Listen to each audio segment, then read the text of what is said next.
Well, good morning. Happy Mother's Day weekend to those of you who are mothers and all the sense of that, all the good sense of that, right? How many mothers do we have in the room today? Stand up for me, please.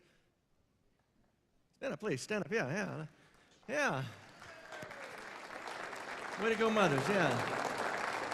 Okay, go ahead and be seated. Hey, this is the first Mother's Day I'm going to spend with my mother physically with me in a long, long time. So my mom's right back here. Say, hey, Mom. Stand up right there. Hey, Mom.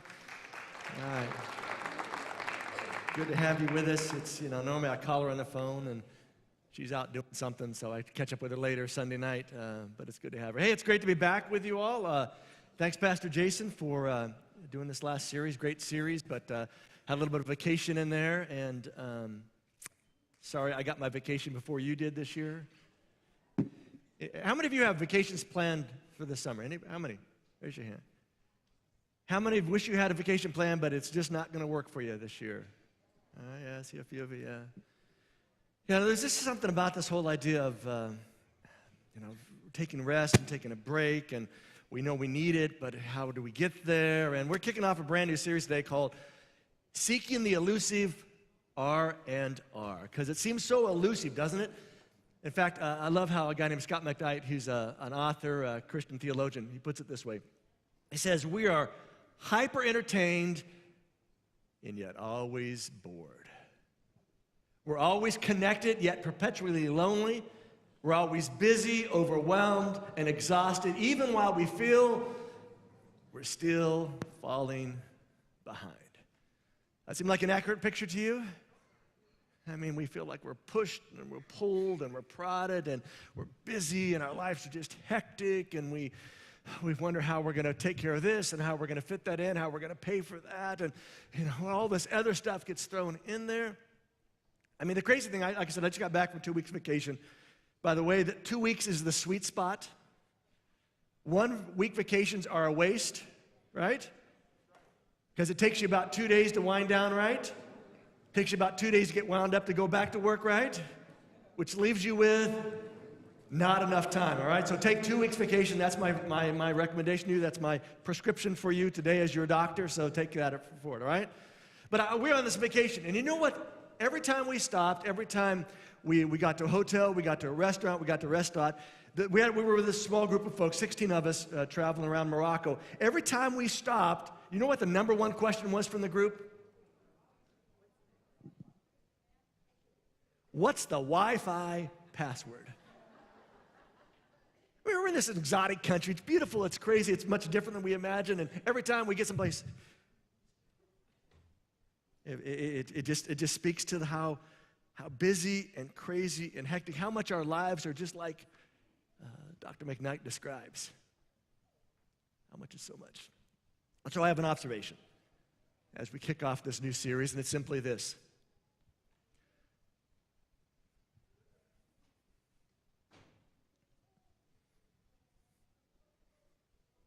How many of you said this week, I wish I could, but I am just too busy?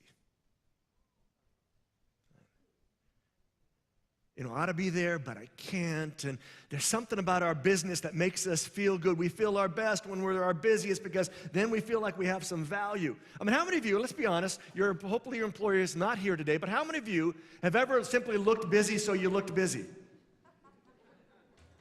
They come in and all of a sudden you're on your computer, you're just hitting keyboard, you have no idea, you just, work, tough day, I mean, there's something in our culture that busyness equates value, that we're doing something, and if we're not busy, we must be slacking, we must be holding up our end. I mean, hustling is the term that is a part of our life. Hustling to get ahead, hustling to do this, hustling to do that, trying to take care of this, trying to take care of that.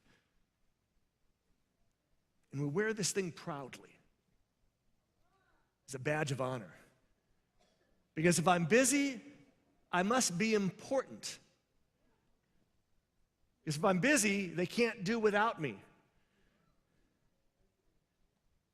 And we've talked about this before. I think what drives all this is simply this: fear. And we don't like to admit our fears. It's one of the reasons we stay busy. Because if you're busy, you don't really have time to think about that stuff, because when you think about that stuff, it just doesn't make you feel good, and you want to feel good, and so we get this fear. But here's some fear. We have the fear of missing out. For some of you, it's why you drag your kids from their, piano practice to their soccer practice to their ballet lessons to their this to that. You're going all over because you don't want your kids to miss out. You don't want to miss out on stuff. It's why you will stay after the board meetings that you have to be at, after those staff meetings you have to be at, not because you want to be there, but because you don't want to miss out. Because you know that's when the best discussions happen, right? Right after everything gets done. The fear not to miss out keeps us busy, keeps us engaged. Not only missing out, you're falling behind. You all know what the 2 worst weeks of a vacation are, right? The week before and the week, right? Because the week before you are scrambling, packing everything in to get everything done so that when you get that break, you can sit back and just check your phone occasionally.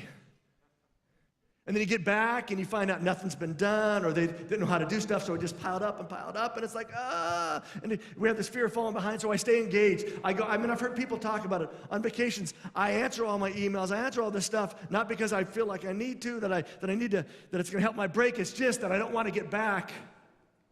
I have so much to do. We also have the fear of not mattering. I think this is maybe more of a guy thing than a girl thing. Maybe, I think there are some girls this way, but I think for guys, it's the idea of we get our value from what we do, from our work.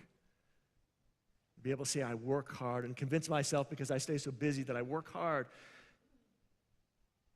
That way I must matter. I have to provide. I have to provide for my family, provide for myself.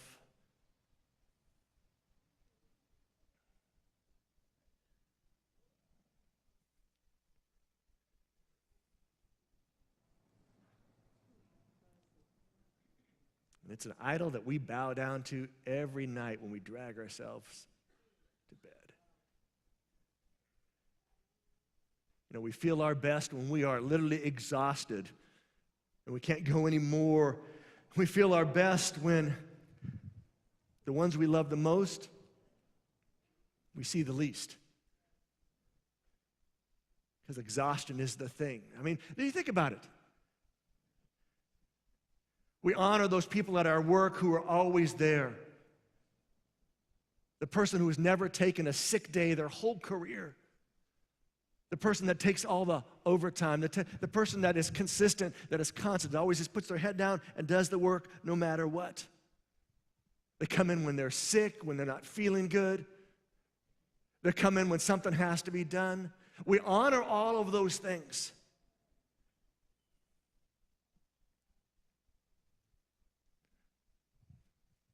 Perfect attendance. Is that really a good thing we ought to be honoring somebody for? Because don't people get sick? And when somebody's sick with something contagious, don't you want them not to be here today, right? You ever done that? You're talking to somebody and you go, hey, how you doing? And just after you shake their hand, they go, oh man, I feel terrible. Got like a temperature, I've been throwing up all night, and you're like, thanks, But it's there. And here's the reality. Being driven isn't bad. Being driven is not bad. The question is, who or what is doing the driving? What is it that drives us so hard? What has become such a big, big thing here? And I think the answer is found back in a story that's found at the very start of our Bible, and that's where we're going to go today. But before we go there, I invite you to bow your heads and let's pray one more time together, okay?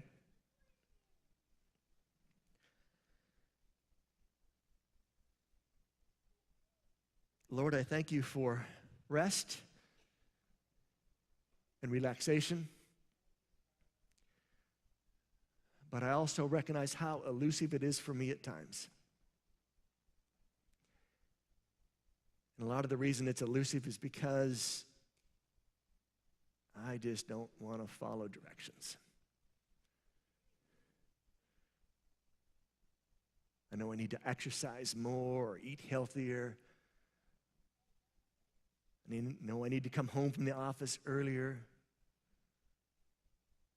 I know I don't need to check the emails and check the text and check all the stuff on my day off.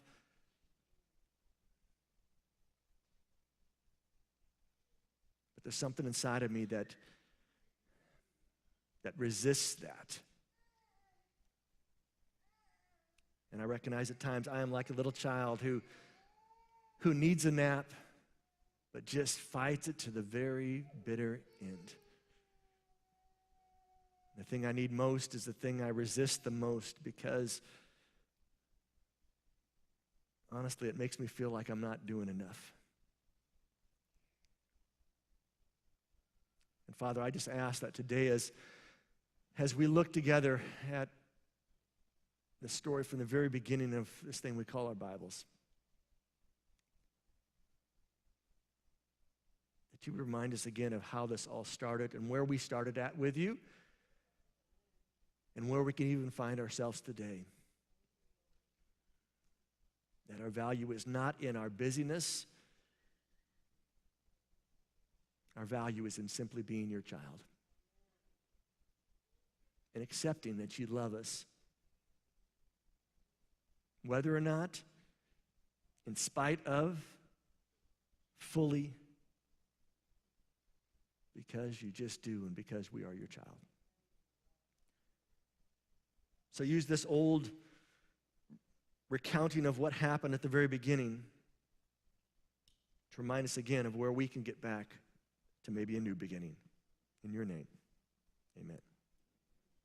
We're going to go back to the very start, Genesis chapter 1. In fact, the very last verse of Genesis chapter 1 is verse 31, and it simply says this. It's been this process. Genesis chapter 1 is describing this whole idea of creation, and if you're not a believer today, you may not believe in creation. That's okay. I'm just telling you what the story says. There's this process that goes. These 6 days of creation, God begins to build this stuff up. Every day adds a little bit more, a little bit more. It gets to day 6. He adds the final piece of everything, which is people. And then he steps back, and the author records it this way, that God looked at everything he had made, and it was exceedingly good. What a feeling that had to be, right? In fact, if you go back, if you're familiar with the Bible, every other day he gets done and he says, it's good, every day he's working. Finally, when it's all done, when he steps back and says, it's perfect, he can go, it's very good. It's very good. And it's evening past and morning comes, and that was the 6th day. That was the process they had been. Night is the start of the day. Day is the end of the day. We have it kind of different, but Jews have kept this concept alive for centuries, this idea of evening starts the day. And it's a great thing that sometimes we skip over. But I think it gives us some insight into our busyness, and it gives us some insight into where God wanted us all to start. That we always ought to start at a place of rest. That rest is our starting place, it's not our finishing place. Because for so many of us, it's our finish place, right? We're trying to get there, cram all the stuff in so we can go on vacation, get all the stuff done so I can go to bed, hopefully sometime tonight, maybe not too early in the morning because I got to get up again tomorrow. And the author, just in passing, says, it was evening, and it was morning, and that was how the day worked. In fact, the sky, the heavens, the earth, and all that filled them were finished. It was completed. Everything is done perfectly. And then he caps it this way and says, listen, by the 7th day, God had finished, that is completed, the work he had been doing. And because he got everything done and everything perfect and everything, didn't need anything more to it, he rested. That is, he ceased from all his work that he had done. And God blessed the 7th day and made it a holy day. And as God set this day apart from others. He'd been working every other day, getting things just right. And when he got things just right, he stepped back and said, this day is going to be different simply because it's a day to step back and to enjoy everything that's been provided and to have faith that everything has been provided. And he ceased from all the work he'd been doing in creating the world. And in the original language, this word Sabbath means these 3 things. It means to rest, to cease, and to stop. Why don't you say those 3 words with me? Rest, cease, stop. It's interesting as you read those words because they sound like they're increasing in their directiveness, don't they? You know, you got to take a rest. You really ought to cease that. Stop. But it's all part of the word there. When God sets this day apart, it was this day to stop, to cease, to rest, to remember that God has provided everything perfectly for that first family. And for us, it's the reminder that God has provided everything perfect for us, maybe not in our environments, maybe not in our situations, but He has provided everything perfectly for us to be connected with Him and to start at a place of rest as opposed to working towards a place of rest. Because the very first day Adam and Eve get is a day just to sit around and enjoy the garden. And by the way, they were both naked. That's what the story says. They hung around the garden naked, eating stuff, looking at animals. First day. You know, we'll work about talking about other stuff, but the first day, this is how it all begins. And it all goes great. You know, the story goes on, and the process begins that God says there is one simple rule, one rule only for living in this perfect place. Knock yourself, do whatever you want, eat whatever you want, yell and scream, make all the noise you want, sleep all day. Whatever you want to do everything you want. There's just one thing, one rule. Stay away from this one particular tree. And I don't know why God did this. Maybe it goes back to the sense that God wants us to have free will, have the ability to choose. He doesn't want people just to follow because they have no other choice. I don't know the whole story about that. God says, stay away from this one tree. There's just one rule. Just one. And like a kid who's told, don't touch that, those things sometimes seem so irresistible. And so the story is the tree, and we don't know how long they've been there, but at some point, Genesis 3 picks up. So she, talking about Eve, took some of the fruit and ate it. A snake, and again, if you're not a Christian, you may not buy all this. The snake speaks, which is kind of crazy, and the snake says, hey, tree isn't so bad. Look, I'm hanging in it, and it's good to eat. Look how good it is. And Eve buys the story because she thinks this is going to give her some insight. This is going to be a shortcut to getting somewhere that maybe God is holding something back. And it's all those things that we sometimes feel about God. Why is God doing this? Why isn't He doing that? Maybe if I knew more. And so she takes some of the fruit and ate it. And then she gave some to her husband who was with her. And he ate it too. Now, I don't know about you. I oftentimes read the story and kind of skip over that he was with her part. But I'm thinking, really, dude? You stood there while she talked to a snake, and I don't know whether you're like, I don't know what to do with this. This is crazy. I'm caught off guard. And we all guys know at times of getting caught off guard, right? We're thinking about this, and all of a sudden something happens. And we're like, oh, I wasn't paying attention, or I wasn't kind of connected. I'm not sure what to do here. And it happens. And he's frozen, and she gives him some fruit, and he's like, I guess I eat. He is just caught in the moment, but he's there. They are both there. And then God shows up. And God doesn't show up to find him and punish him. God comes because every day He comes to hang out with them. And when He shows up, they're hiding, and He goes, this is kind of strange. I mean, I didn't say you couldn't play hide and seek, but it seems kind of strange that you're hiding, and they kind of give the whole story, and they begin this whole blaming thing, and God doesn't want to have any part of the blaming. He just says, okay, you can blame all you want. Here's the consequences. To the man, He says, since you listen to your wife, and don't take this as a standing statement forever, guys. Context, in that moment, He says, since you, Adam, listened to your wife Eve and ate from the tree whose fruit I commanded you, by the way, not to eat, the ground is cursed because of you.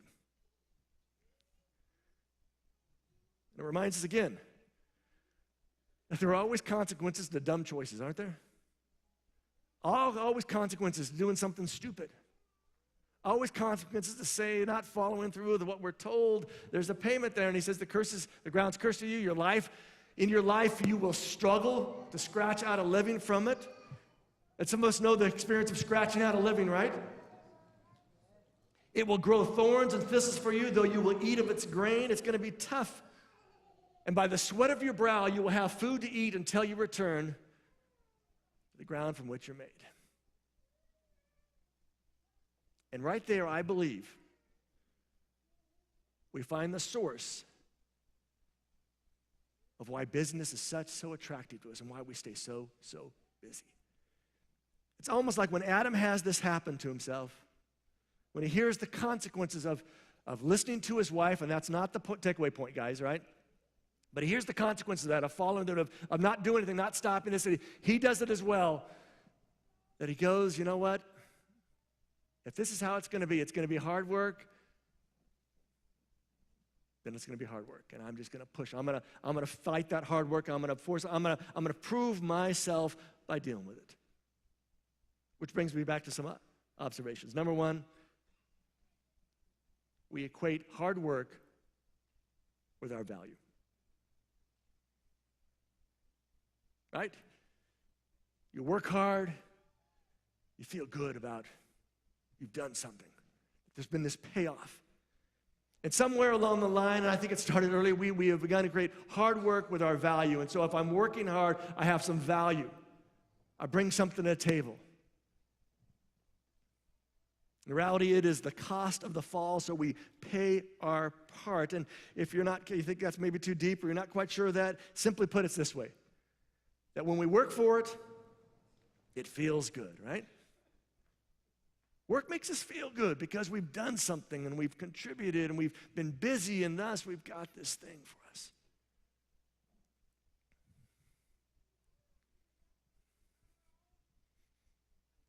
And a whole part of that is this. And because this is true, some of us stay longer than we should at the office, longer than we should at the hospital, longer than we should working outside, longer than we should.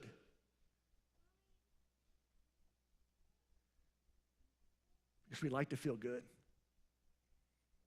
And at the office, if you are a good employee, you know you are valued. You know you're contributing. You're clear there that you're making a difference. For some of you medical people here today, this is Nurses Week coming up. Thank you all that are nurses. Let's get a shout out to the nurses. Hey. Yeah, there we go. All right. You know it goes code red or blue or whatever those codes. I just know there's codes there. Goes that thing and you save the person's life. You can leave that day going, I made a difference today, right? You know, maybe you closed the big deal. Maybe you fixed a situation that nobody else could fix. You stopped some potential tragedy. But you get home, and it's kind of hard sometimes to figure out your value there. Sometimes it gets twisted, and you feel like, oh, my only value is bringing home money. My only value is taking care of your kids.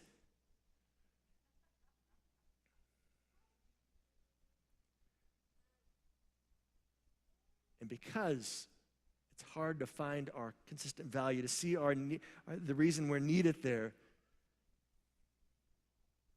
it's so much easier to turn to the thing that gives us a fed ego, that feels good, that pays those things off.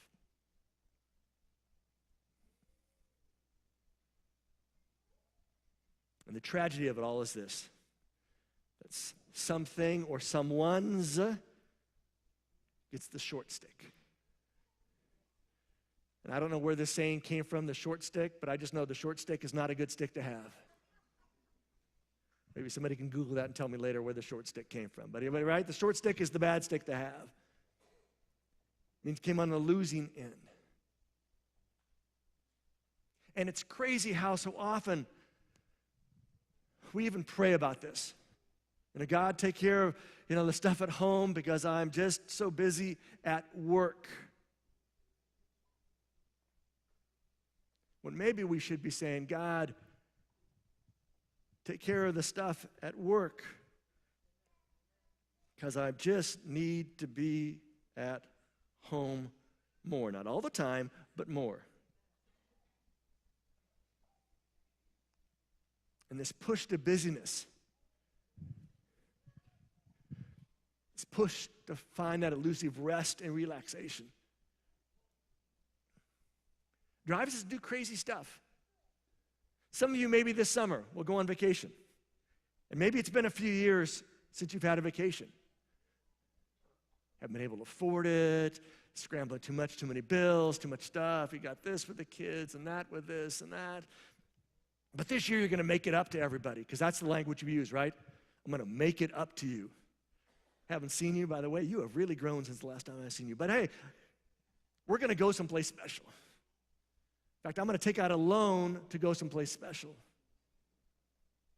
so that when I get back, I'll have to work extra hard to pay off the loan, but it took you someplace special. All sounds crazy when we think of it that way, doesn't it? But in the moment, you think, like, I'm doing something good. I'm going to go have a great time. We're going to Disney World. Woo!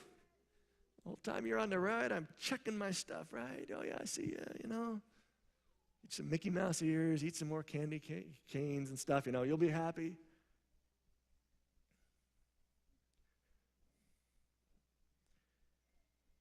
And my point is simply this today. That if you find yourself too busy to do the things that not only do you need to do, but you really want to do, if you find yourself too busy, you are. And the only person that can stop that happens to be sitting exactly where you are sitting at this moment. Because this is a you thing, it's not a them thing, or the boss thing, or the company thing. But here's the truth of the matter. You only get one run at teenage years. You only get one run at the 20s. Even though when you're in your 50s, you think you can go back there and do it again. You get one shot at your 30s, one shot at your 40s. And your kids, if you have kids, only get one shot at those ages as well. They're only going to be ballerinas for so long. They're only going to play those band instruments terribly for so long. Thank you, Jesus. They're only going to play organized sports for so. I mean, you get my point there. They only get one shot. You only get one shot. Now you can get another job. How many of you had more than one job in your life? Raise your hand. Right? You can get more than one job. You proved it to yourself already. You can even get more than one spouse. I'm not going to ask you to raise your hand on that one, all right? In fact, I'm not even going to do the counts. 2, 3, 4. I'm not going to do that, all right? But you know that's true. You can add more kids, but the kids you have are the only kids you have. The life you have is the only life you have. And if you're single, let me tell you something.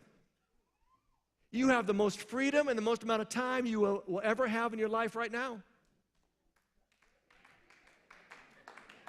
That's why all the married people with the kids look at you like, help me.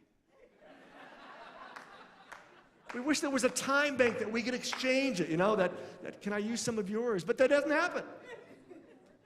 But you're busy, you know, you got your stuff going on, you go hang with your friends, you got your hobbies, you got this, you got, you know, you're kind of go, and you think, man, I don't have enough time. But the reality is we all have the same amount of time. Our issue is not amount of time. Our issue is what we do with that amount of time and how we actually treat that time as sacred. Because as we looked here, that from the very beginning, God describes time as sacred. One day especially sacred, but all time is sacred. In fact, Judaism has this idea that Sabbath is more than a day. It's really about an orientation. That you're starting today as a Sabbath, that we're starting from this place of rest, which is where it originally started, as from a day of rest. And then tomorrow, we're looking forward to the next one. It's an orientation. And the idea is that you're not just trying to get through the week so you can get to Friday night and go, oh, God, I'm so exhausted. Just want to go to sleep, just leave me alone. Wake me when it gets to be Sunday morning. That's not the idea. The idea is that orientation affects how you live your whole life. That it's not the idea that you take 6 days and you pack everything you can into it so you can get to the seventh day and rest and recuperate from all that. It's the idea. This idea of resting, of ceasing, of stopping bleeds over into all of our life.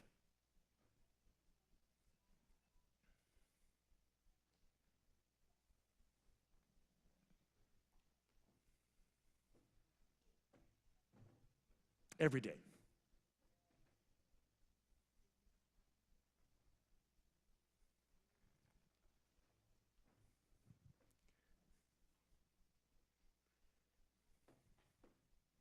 Let's be honest.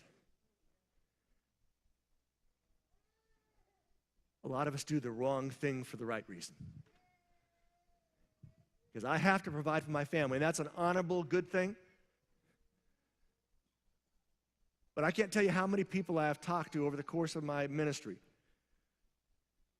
that tell me that they did the wrong thing for the right reason and then discovered that it had all gone wrong. Their kids don't know them. The kids, when they leave the home, don't ever want to come back and see them again.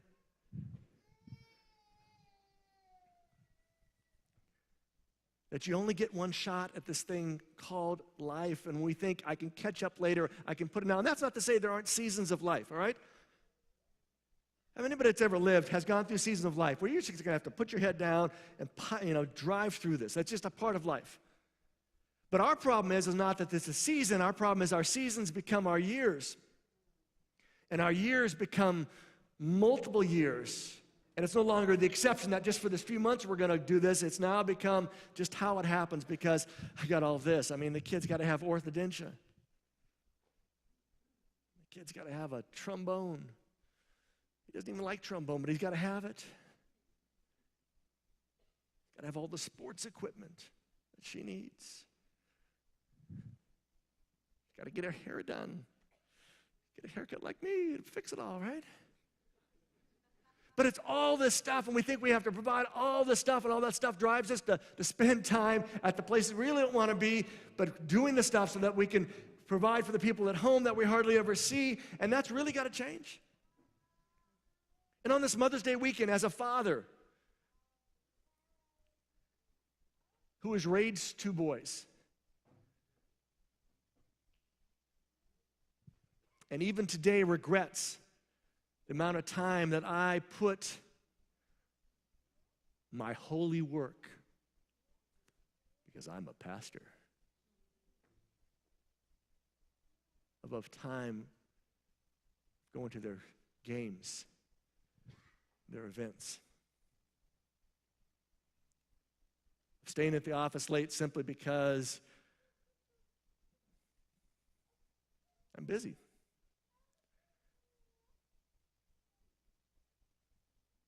And not to say my job is harder than anybody else's, because it is not harder than anybody else's. But I long for the days when I used to be other things that I knew at the end of the day the job was done, finished. I'd never have to see that again. I have to see all of you again every stinking week. But things are never finished. And that's just the nature of it. And the problem with that is that things aren't never finished. You can never end a week saying, I got everything done I needed to get done.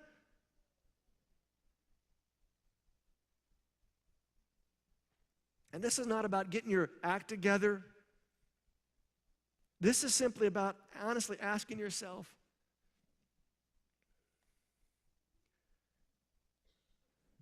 where am I going? Because we reach a destination not by accident. but by a series of steps we've made that lead us there. And you need to figure out where you want to be, not financially, where you want to be relationally, with those that matter in your life. And once you figure that out, then you make the choices of steps to getting there. But if it's about bigger and better and providing everything for my kids so they never want, you know that kids can play with rocks and sticks? Especially boys, they love to throw those things and point those things. And the reality is this, that you will never know what God is willing to do for you until you're willing to follow and trust Him.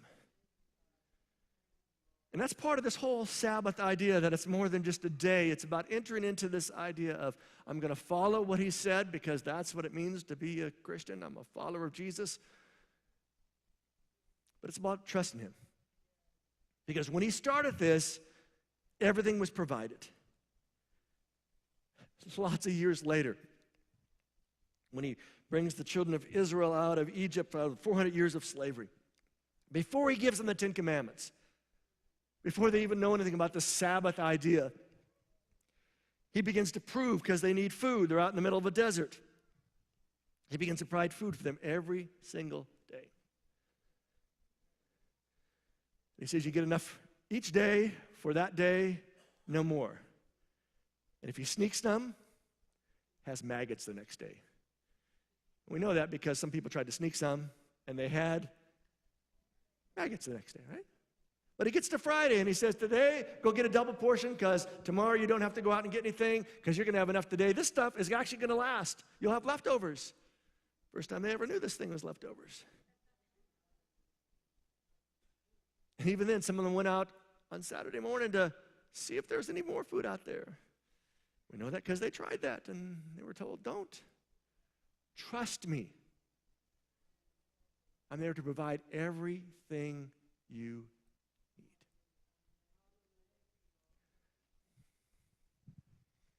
I love this statement from Anne Lamott.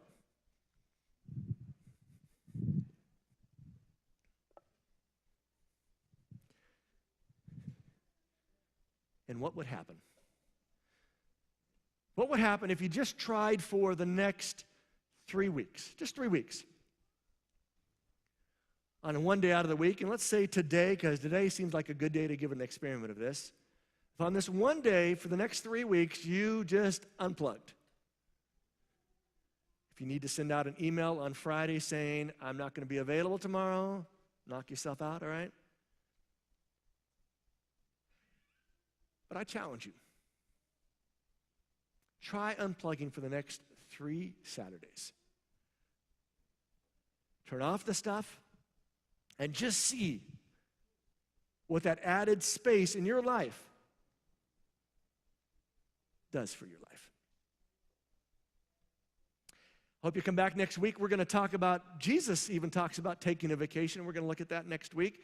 Nathan, you want to come up and tell us about what's going on around New Hope? And boys and girls, if you're here, I know Mr. Krause would love to have you come help him. Nathan will tell you about a couple of offerings we take.